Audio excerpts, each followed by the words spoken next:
Good Wednesday morning, everyone. Welcome back here to Weather with Sim again. I hope you guys are all having a great day so far. And in today's weather forecast, we are going to be going over the risk for strong tornadoes today once again, which we are still very concerned about. And we will even still have that potential for even a tornado outbreak. So make sure to stay weather aware with both me and Ryan Hall, y'all, as we will likely be live this afternoon. So make sure to stay tuned with us as we will keep you guys safe. Plus, we will also be going over what we can expect as we head into the future, which we will need to be watching more storm systems very closely, even as we head into this weekend. So make sure to stay tuned till the end so that way you guys can get a good idea on what to expect the rest of this week. So like I said, make sure to subscribe for all that, and also make sure to leave a thumbs up, and of course leave any questions, comments, or concerns down below. You guys can leave anything down below as long as it's respectful, so make sure to do that, and feel free to, like I said, even stay tuned for my live stream, because we really are going to try to keep you guys safe. Well, let's first go ahead and look at today's threat, and as you guys can see, for today, we do have an enhanced risk for severe weather across parts there of eastern Kansas, and as well as western Missouri, and as well as areas just to the north there of Tulsa, Oklahoma. And the main thing that's driving this is a 10% hatched risk for tornadoes, okay? If you guys are wondering what that means that we could be seeing that risk for, EF2 tornadoes or greater today. And once again, that's why me and Ryan Hall, y'all, will be live this afternoon to cover this, and this does include Kansas City, back down through parts there of eastern Kansas, and as well as back down into areas just to the north there of Tulsa, if why not the Tulsa suburbs. So we will need to be watching this area very closely for that potential of strong tornadoes, and that's exactly what those black lines mean going through that 10% risk for tornadoes. That does indicate that risk for strong tornadoes, like I said. And then for the wind threat, we do have that risk for some damaging winds across the same areas, just heads a little bit farther east than Kansas City, which does make sense because winds can definitely occur much easier.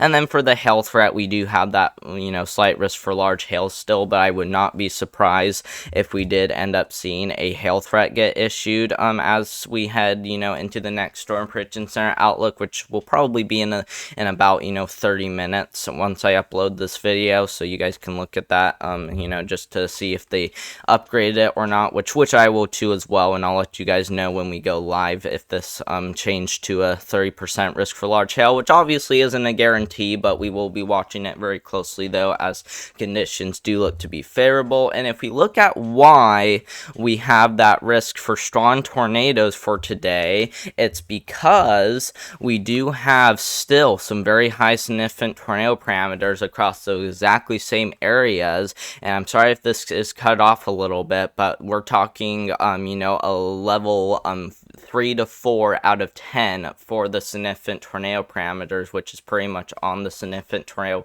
parameter scale. And you guys can at least see these numbers. Like I said, we're talking a 3 to 4 out of 10. So that's a pretty big risk for tornadoes right there. Like I said, as we will likely see that potential as we head into this afternoon. So once again, we will try to be live for this to let you guys know about what to expect, and we will still continue to see that as we head to the evening hours, which this model though, however, this is the NAMUS model. We just took a look at the HRRR model, but this one wants to show much higher significant tornado parameters as we head into the afternoon and evening hours today, and that's what those pink colors right there indicate. And I probably should have fixed that other one so that way you guys could see, but we're talking anywhere from a 6 to 7 out of 10, guys. We're talking a very, very high threat for tornadoes for today. So make sure you are taking this very seriously.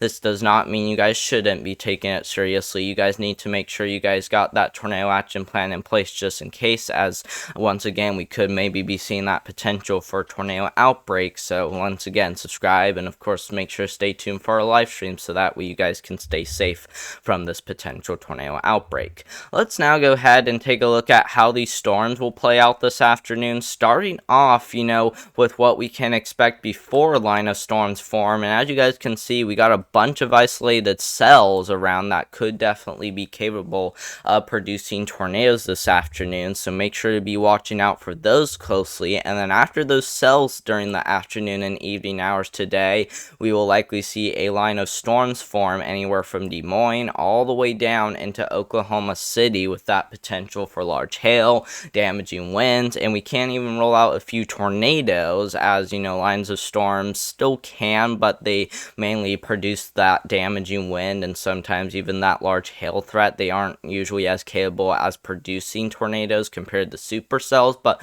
once again, we will need to be watching out for that very closely with this line of storms, as it does look to be rolling on through during the evening hours tonight. So once again, you guys need to make sure you guys are taking this very seriously, as this is still looking to be a pretty big situation. So make sure to do that. And like I said, best way to do that is by subscribing, and as well as leaving a like down below, so that way we can keep you guys safe. Let's now go ahead and look at tomorrow's risk, and as you guys can see, we do have a marginal risk extending from the Ohio Valley and Great Lakes all the way back down into Dixie Alley, and it doesn't look to be the worst tomorrow, but we still have a little bit of a tornado threat as we head to tomorrow across areas along the Mississippi River, heading from Memphis, Tennessee, all the way back down into Shreveport, Louisiana. Okay, so we got, a little bit of an area to watch for as we head to tomorrow, with even that risk for widespread damaging winds. So we will also be needing to watch that too as well. For large hail threat, I know we don't have one, but I actually wouldn't be surprised if they did issue a hail threat across the exactly same area. So we will need to be watching that, very closely as we head into tomorrow, just, to see if they did, any changes to this, or if they're even going to issue a large hail threat. So keep in mind that this still does remain a little bit uncertain. Like I said, things could still be changing quite a bit with this. But once again, you guys should definitely be taking this seriously as we head into tomorrow too, as well, as we do have that little threat for tornadoes. So make sure to do that as we head into tomorrow, so that way you guys can, continue to stay safe as we head into Halloween.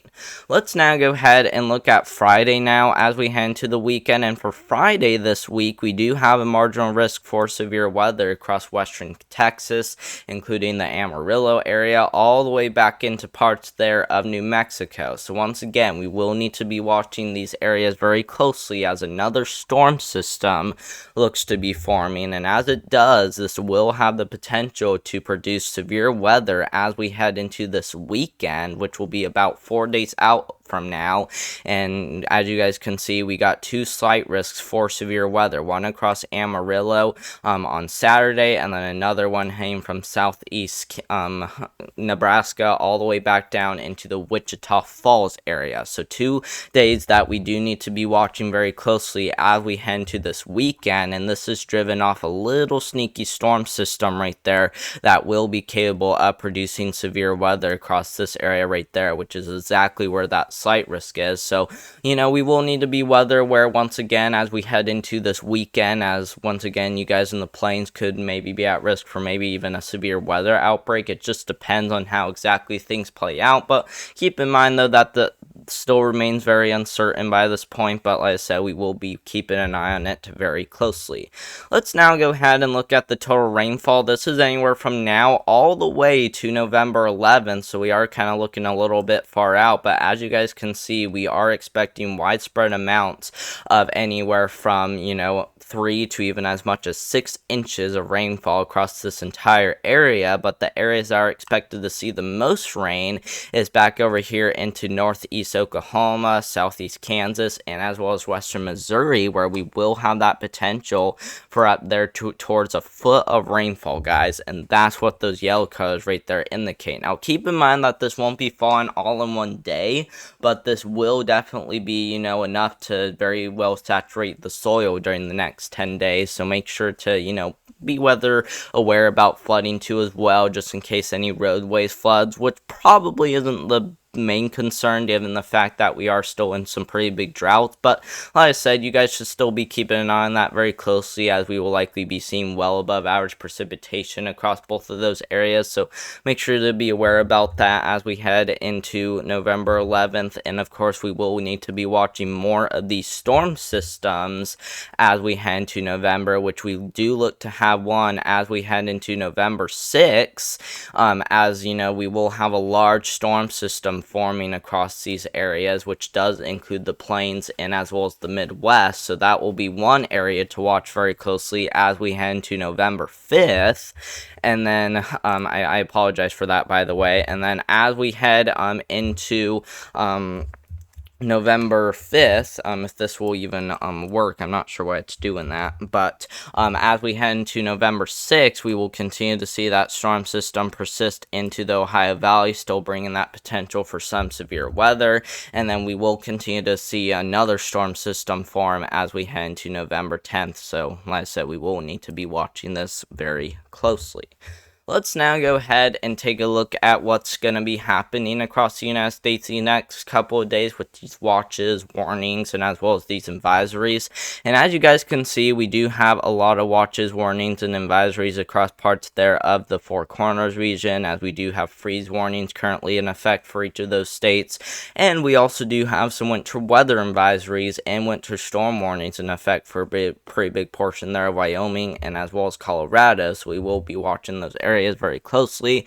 We also do have some special weather statements in effect due to maybe a little bit of an elevated fire risk, but not really looking to be anything too crazy other than the Four Corners region.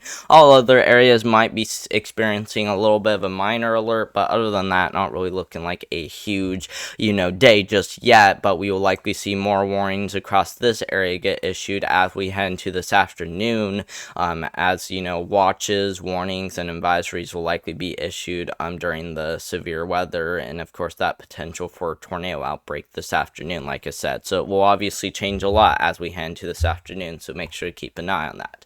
Let's now go ahead and look at the fire weather outlook for today, and as you guys can see, areas just to the west of where we're expecting there to be severe weather will likely have that risk for an elevated critical fire weather risk across the panhandle of Oklahoma and as well as Texas.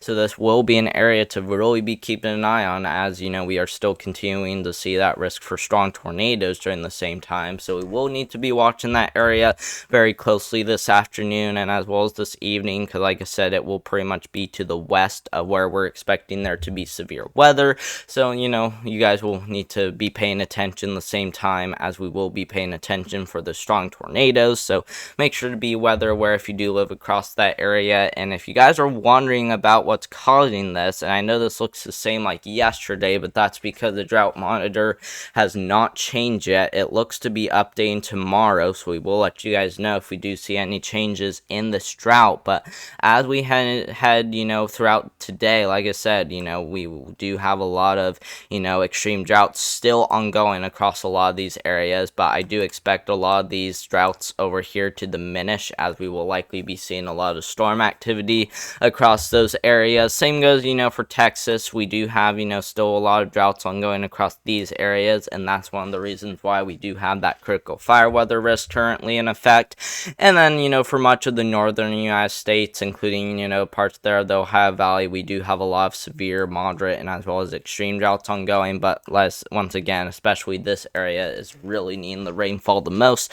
So we're hoping that these storm systems that move on through will bring some rain, but I don't think so, my friends. I just wish I could cause some over there, but unfortunately I can't. So we're hoping that, like I said, we're hoping that these storm systems will be able to last into that area, but I just don't think we'll get enough rain, guys. I'm very, very, sorry about that. I wish we really saw that, but unfortunately, we just can't get some rain. But thank you guys very much for watching. I hope you guys did enjoy today's weather forecasts. Make sure to subscribe to the YouTube channel, so that way we can keep you guys updated on the weather. Plus, make sure to leave a thumbs up too as well. This help out more than you know. And of course, leave me any questions, comments, or concerns down below that you guys have. You guys can even ask any questions about the severe weather that's likely going to occur today. And like I say, you guys can leave anything else down below as long as you're respectful, and make sure to be joining my live stream this afternoon.